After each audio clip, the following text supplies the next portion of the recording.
vous la parole. Et je remercie le comité d'organisation pour la qualité de ce congrès, l'accueil tout à fait extraordinaire.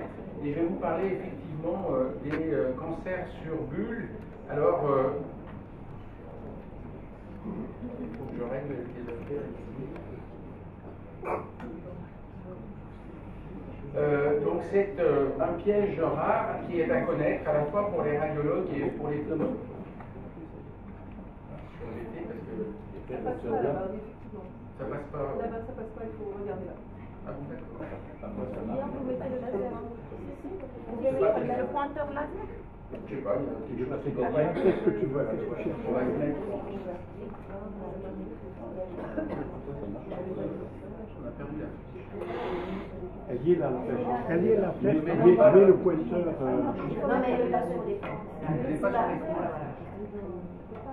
Ah oui, c'est que nous, on la voit, toi tu la vois pas, c'est pas grave. Parfois, ça. C'est nous, il faut que l'on partage. J'ai essayé de faire une belle photo sur la Sierra, la saga pas Africa, mais saga Sierra. Saga Sierra.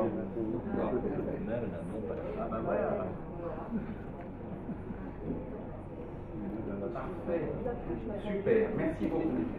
Donc, vous connaissez tous le contexte des nodules pulmonaires, c'est très fréquent sur les scanners, on a un peu parlé hier après-midi dans le TD qu'on a fait, mais c'est aussi, ça sera de plus en plus fréquent puisque les campagnes de dépistage se développent. Et dans la pratique quotidienne, pour des patients qu'on voit actuellement hors dépistage, eh bien, les recommandations de la société Fleischner sont d'actualité et sont tout à fait efficaces pour gérer les patients avec des nodules de découverte fortunés.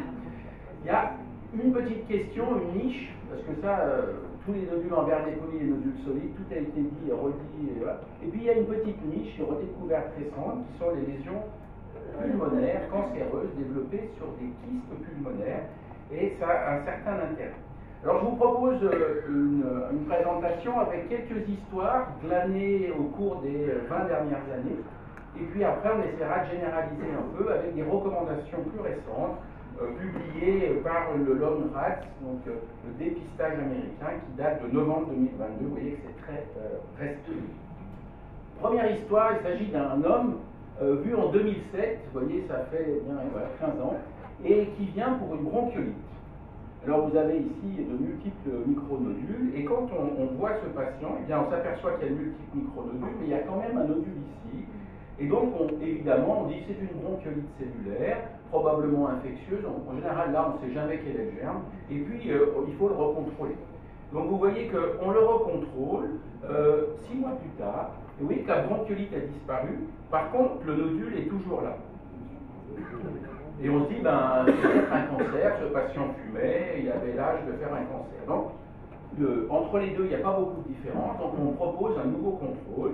Et vous voyez que ce nouveau contrôle est réalisé 3 mois plus tard, et le nodule est encore là, et la volumétrie montrait un changement qui était minime, et on n'allait pas se précipiter pour repérer ce patient, et on continue. Et on propose un contrôle qui est donc réalisé 11 mois plus tard, et vous voyez que le nodule, cette fois-ci, a grossi. Alors, ce qui est intéressant, et le jour où j'étais à la console, le jour où le patient est venu faire ça, et avec moi j'avais un externe, un étudiant en radiologie qui était là, et je lui raconte la vie du nodule, la croissance, le temps de doublement, blablabla. Bla, bla.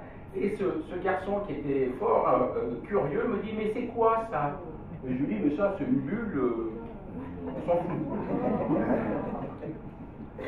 Bah oui, j'avoue, faut avouer ses fautes de temps en temps pour être pardonné. Et donc, le patient s'en fut au chirurgien, puisque ça grossissait et qu'on avait une forte suspicion de cancer. Et vous voyez que ce nodule ici, vous avez la correspondance et l'anapath nous dit c'est un adénocarcinome pulmonaire. Pas de problème. Et l'anapath ayant, comme il y avait eu une lobectomie supérieure, eh bien nous avions aussi le nodule, et vous avez une superbe image du nodule en scanner et une superbe image du nodule en anapath. Et vous voyez que ce patient avait un deuxième cancer, qui est un cancer malpigien, développé dans la paroi de la bulle. Vous avez une stricte corrélation entre l'aspect de la nymphale et l'aspect de la bulle à paroi épaisse, discrètement épaissie, de façon régulière et asymétrique. Donc on a un premier enseignement. Si vous avez bien regardé, la bulle, elle a augmenté de taille. Le premier enseignement, c'est que la taille d'un kyste peut grossir. Votre kyste peut augmenter de taille assez rapidement. Je vois Catherine qui fait un drôle de regard, donc regardez bien. Vous aviez un kyste, ils sont tous mesurés, et vous voyez que la taille du kyste augmente progressivement. Donc, entre 16 et 29 mm, en l'espace de presque 2 ans, eh bien, ça fait un temps de doublement de la taille du kyste de 218 jours. Surprenant. Deuxième enseignement, c'est que l'épaisseur de la paroi du kyste peut s'épaissir de manière asymétrique et discrète. Ce qui était le cas chez ce cas. Et dans ce cas, le diagnostic est un cancer malign. Deuxième exemple, c'est un patient exposé à l'amiante, porteur d'un lymphome. Donc c'est un élément où, avec le lymphome, il y a des adénopathies médiastinales. En plus, ce patient donc, est traité pour ce lymphome. En plus, vous voyez qu'on met en évidence un cancer de la prostate de manière concomitante. Et ce patient est en surveillance par l'équipe qui s'occupe des lymphomes régulièrement pour voir comment va son lymphome. Et vous voyez qu'en 2016, bien, vous avez le lymphome, il y a quelques ganglions, mais ils ne sont pas de grande taille. Et puis vous voyez ici une image ronde, kystique, à partout droit, pas trop mal. Vous voyez qu'en 2016, vous avez une irrégularité qui apparaît ici, avec un discret épaississement de cette bulle. En 2017, la bulle a quand même une franche aspect très pathologique avec l'apparition de 2 nodules exophytiques. Et il est toujours suivi, et moi je le vois en 2018, c'est là, voilà, et je dis quand même ce nodule, vous avez beau me raconter que c'est peut-être le lymphome, moi j'y crois pas bien, ça ressemble bien à un cancer pulmonaire primitif, et donc il faudrait aller un peu plus loin et s'en occuper sérieusement. Alors je vous remets la succession des images, et vous voyez qu'au niveau inférieur de la lésion, vous aviez ici une bulle à paroi discrètement épaissie, là la paroi en inférieur s'épaissit vachement, et là vous voyez franchement apparaître une image de nodule, et donc ce patient s'en fut chez le chirurgien un peu tardivement, puisque malheureusement le diagnostic était un adénocarcinome, mais que comme on a attendu longtemps, bien, il avait une métastase cérébrale et qu'il est mort quelques mois derrière. Donc, deuxième chose qu'on peut dire, vous voyez que quand la partie solide développée au niveau du kyste est importante, eh bien le kyste ne peut pas grossir. Et que dans ce cas-là, ce n'est pas le kyste qu'il faut regarder, mais c'est bien le nodule qui est à côté du kyste, et c'est lui qu'on doit mesurer.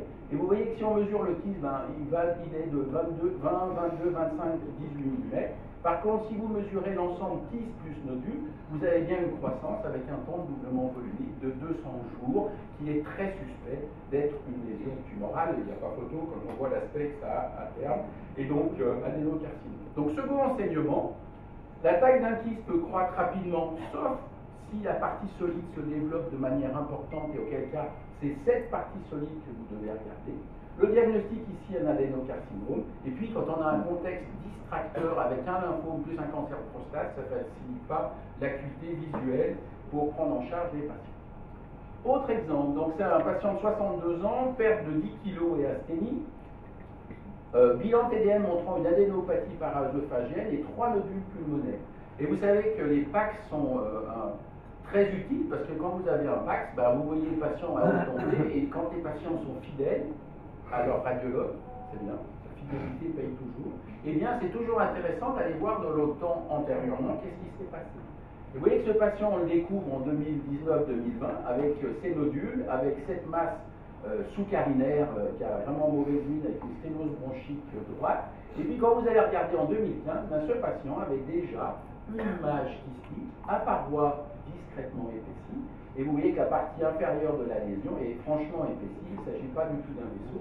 Et donc, c'est encore un patient qui avait un cancer développé sur une formation kystique qui a été négligé, parce que quand on regarde ça, on voit la formation kystique et on ne voit pas l'aspect nodulaire.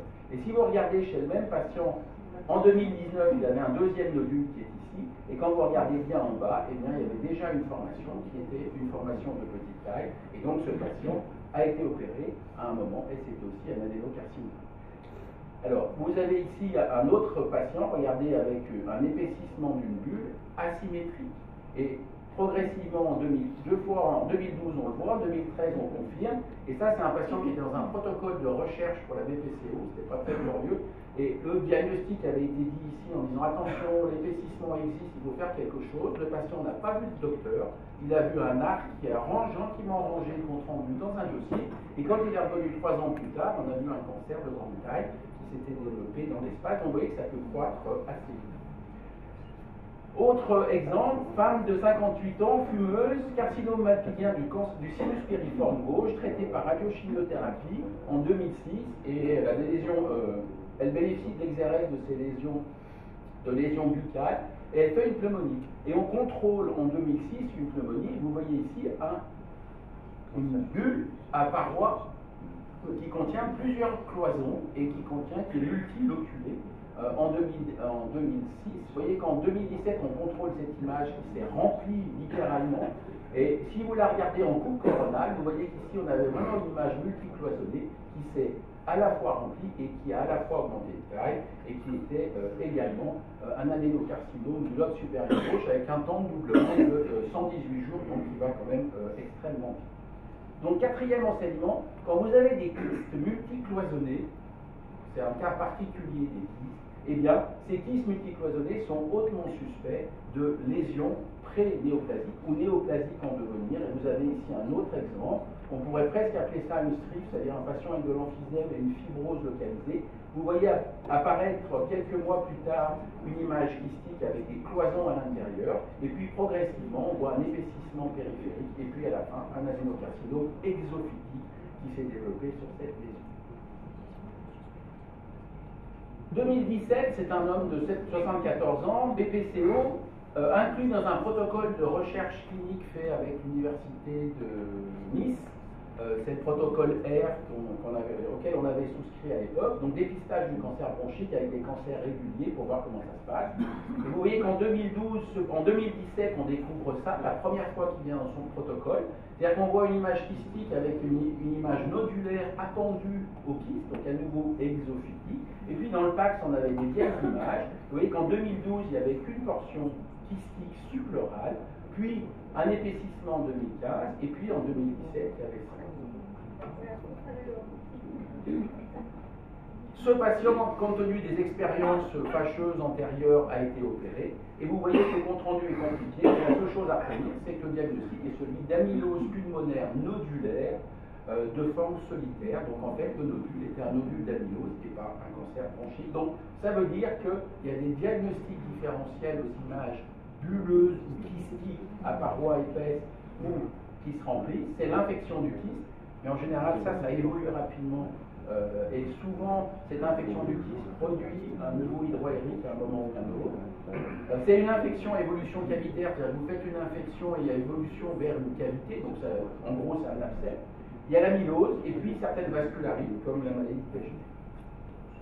On continue, ce patient, donc exposition professionnelle à l'amiante, donc haut risque de cancer bronchique, tabagisme de petite importance arrêté à 8 ans, mais l'amiante plus le tabac font mauvais ménage.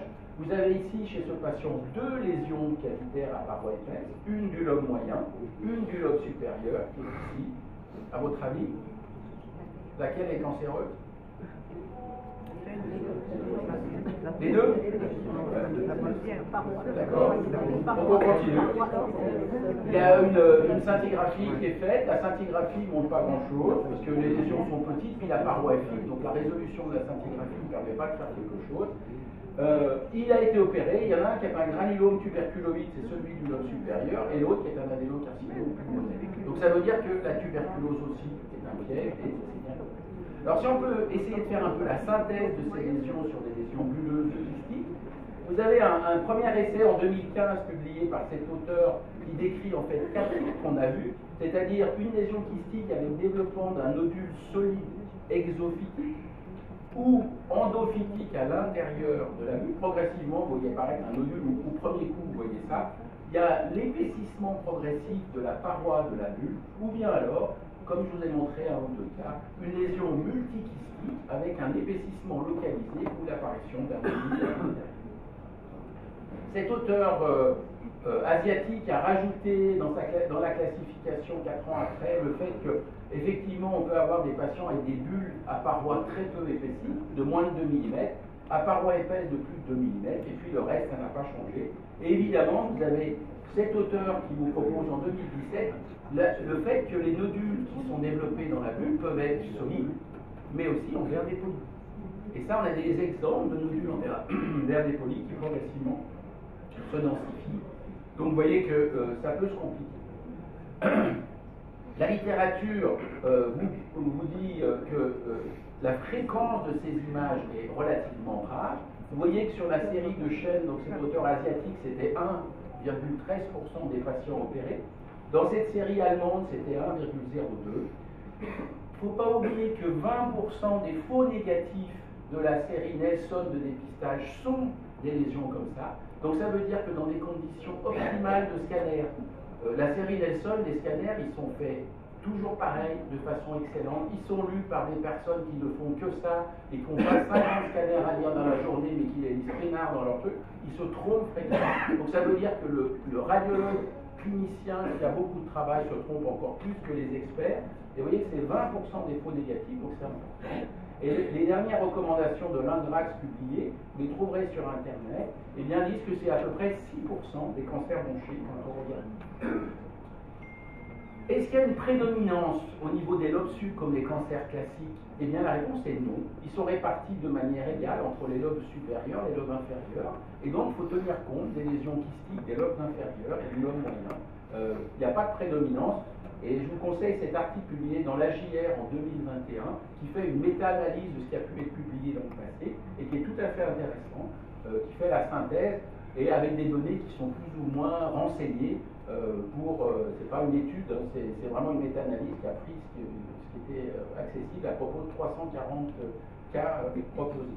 Vous voyez, dans la littérature, le temps entre la TDM initiale et la TDM préopératoire varie de 16 à 52 mois. C'est un peu ce que je vous montre dans la vraie vie dans un hôpital universitaire. C'est régulièrement, bien, on regarde le kyste, on ne regarde pas ce qu'il y a autour, et donc on prend du retard. Que les composantes peuvent varier, c'est-à-dire que la composante nodulaire en général augmente, la composante kystique peut augmenter mais aussi rétrécir avec le temps, et donc c'est relativement complexe. Donc c'est ce que je vous ai marqué ici, hein. 40% voient leur contingent aérien grossir avec le temps, c'était le premier cas que je vous ai montré. 32% se réduire, c'est-à-dire plus la composante solide se développe et plus la portion kystique se réduit. Et puis 27%, ça reste stable. Et puis la transformation d'un kyste sans cloison en kyste multicloisonné, vous voyez que c'est 6 sur 24 patients. Ça veut dire que quand on suit les kystes, quand ils se multicloisonnent, c'est un mauvais signe et ça sera un signe qui orienterait vers le développement d'un cancer.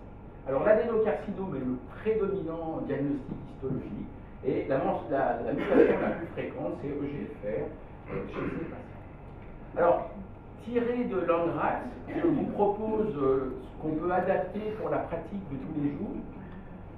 Donc, que faut-il faire devant la découverte fortuite ou le suivi d'un kyste ou d'une bulle?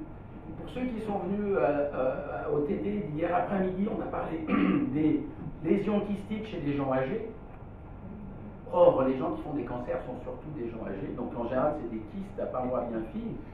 Voilà, donc si vous avez des kystes, un kyste unique ou des kystes multiples avec des parois fines, eh bien c'est évidemment la banalité et donc il n'y a pas de suivi spécifique pour ces patients.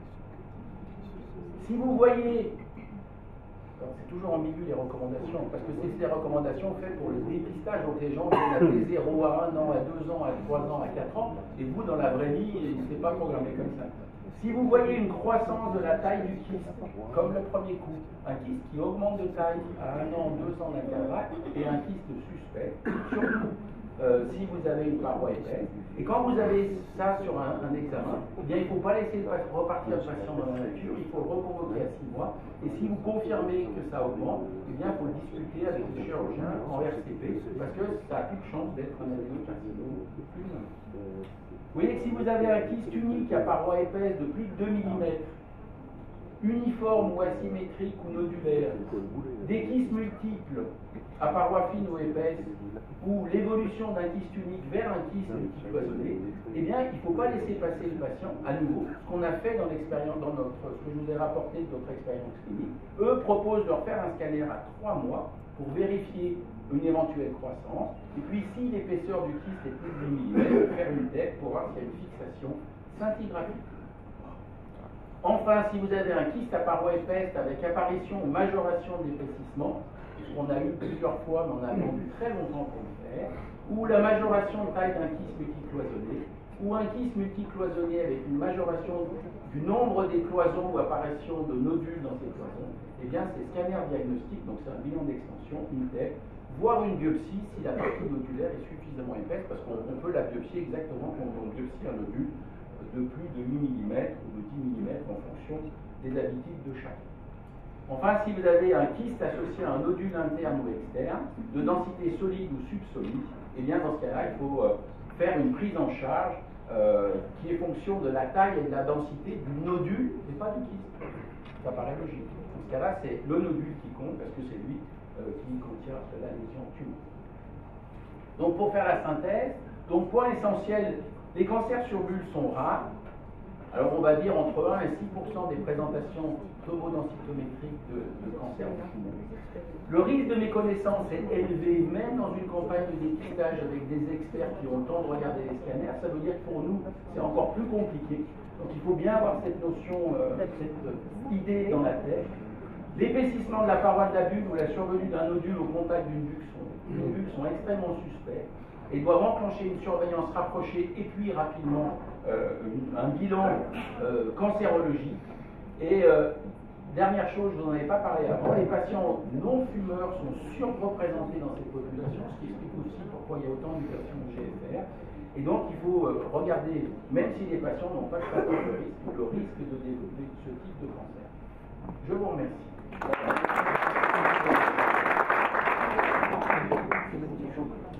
Merci pour cette intervention très bien motivée. Nous avons 5 minutes.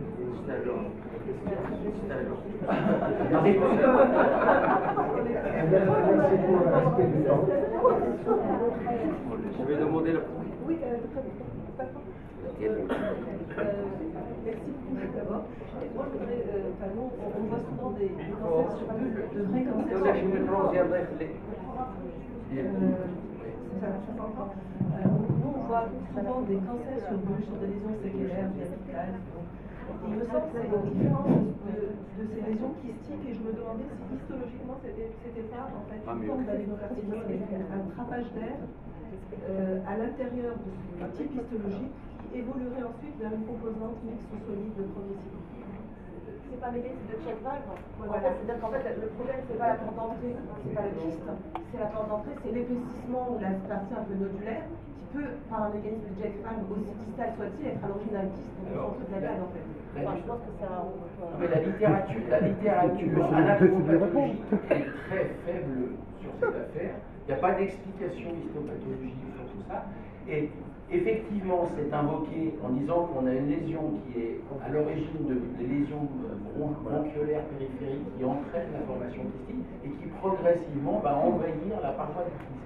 Et vous voyez bien que dans certaines conditions, vous, en tant que radiologue, vous n'avez pas cette analyse. Vous voyez un jour un kyste et que ce kyste, vous le voyez progressivement être colonisé. Donc la physiopathe, c'est intéressant, mais après, il y a la réalité des choses, c'est qu'est-ce que je dois faire devant une image kystique que je découvre sur un scanner pour quelqu'un qui vient passer un scanner, qui vient passer un examen, qui n'est pas forcément fumeur. Mais je suis d'accord qu'une partie de la physiopathe qui est probablement ce développement et puis la création de la formation kystique et puis la colonisation qui se voit. Et on a un très bel exemple très récent avec un énorme kyste qui un jour s'est affaissé et s'est transformé en nodule solide et qui était un adénocarcinome. Probablement que le cancer a envahi progressivement et après il y a une espèce d'affaissement de la formation kystique un jour où la communication se refait et puis l'ensemble se clôt et on voit une formation nodulaire. Mais il n'empêche que pour nous c'est une formation aérique du poumon avec une paroi qui vient de... Ah oui, non, mais... Donc ça, c'est une discussion philosophique. Est-ce que c'est un kyste ou est-ce que c'est une bulle? C'est pour ça que j'ai marqué kyste.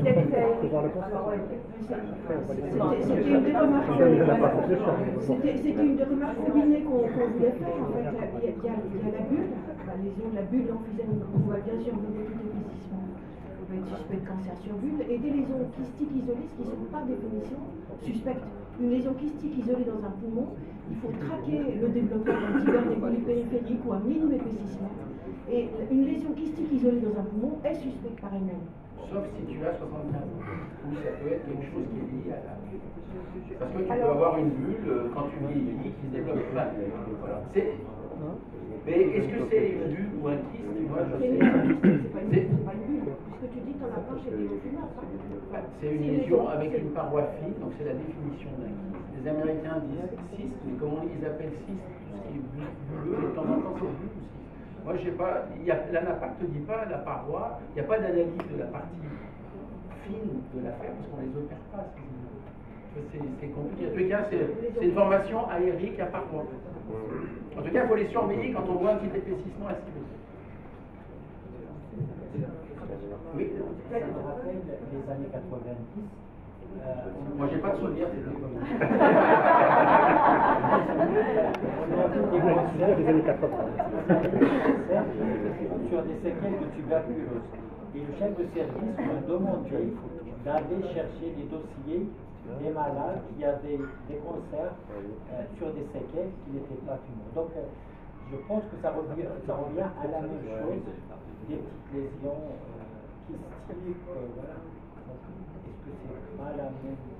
En tous les cas, dans la littérature, la majorité, c'est des gens non-fumeurs.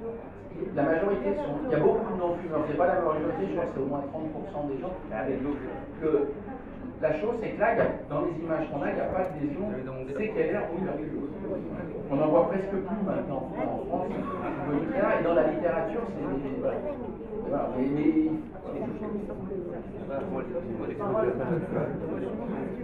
Gilbert, le poumon adénomatoïde est un facteur de risque de cancer. Ça, on en a publié un cas il y a 20 ans avec le l'ANAPAC de l'époque.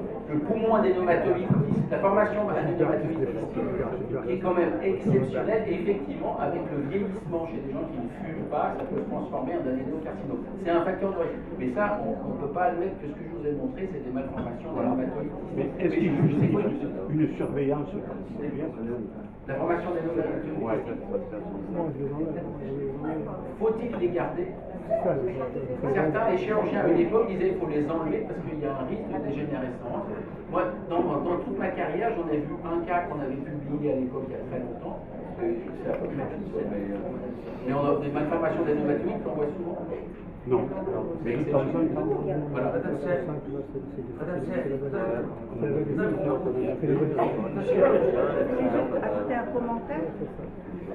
Je voulais juste ajouter un commentaire par rapport au micro. Ça c'est une neurone, ça c'est ça. Je voulais juste ajouter un commentaire par rapport au fait, est-ce que c'est un cancer sur bulle ou bien c'est l'essence même d'un cancer? C'est juste, c'est pas enfin, je me posais la même question qui de l'œuf ou de la poule. C'est pas si philosophique que ça. Est-ce que, alors par rapport à ça justement, et quant aux recommandations de la Langerhans, est-ce qu'ils ne proposent pas de faire un PET scan?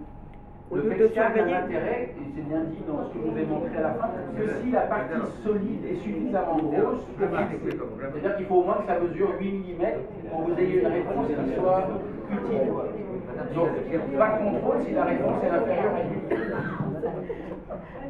Alors, juste une petite réflexion. On a vu ici, déjà, je rejoins la première réflexion de Sousa par rapport à finalement un kyste, on ne sait rien, qu'est-ce qui va devenir néoplasique, surtout par rapport aux deux premiers cas où la paroi est assez fine, c'est-à-dire quand je la regarde, tu te dis que ça ne va pas pousser. Deuxième élément, qu'en est-il des métastases, des localisations secondaires kystiques, c'est-à-dire qu'on a eu un cas dernièrement, enfin pas dernièrement, ça fait déjà quelques années, 7 ans, même plus après un sarco, petit kyste, qui était là depuis le départ et qui a fini par se cancériser, et c'est une métastase de. Je vous rappelle que toutes les recommandations pour la découverte d'un cancer, des découvertes de nodules fortuits, excluent les gens de moins de 35 ans, les gens immunodéprimés et les gens qui ont des antécédents de cancer. C'est-à-dire que, non mais vous avez la notion qu'il a un cancer, et du moment que quelqu'un qui a un cancer, même il y a longtemps, développe une lésion pulmonaire, il y a une forte probabilité que ça soit lié à son cancer. Moi j'ai des gens avec des cancers de la thyroïde qui développent des lésions kystiques plusieurs années après. D'abord c'est rare mais ça peut arriver. Mais vous avez un contexte qui vous attire l'œil et qui doit dire est-ce que c'est pas une métastase. Voilà, donc on sort du raisonnement de la découverte fortuite parce que votre patient a un antécédent qui le rend à haut risque de métastase. Et donc là, dans ce cas-là, il faut s'orienter vers la métastase et avoir une preuve histologique. Voilà, donc Merci.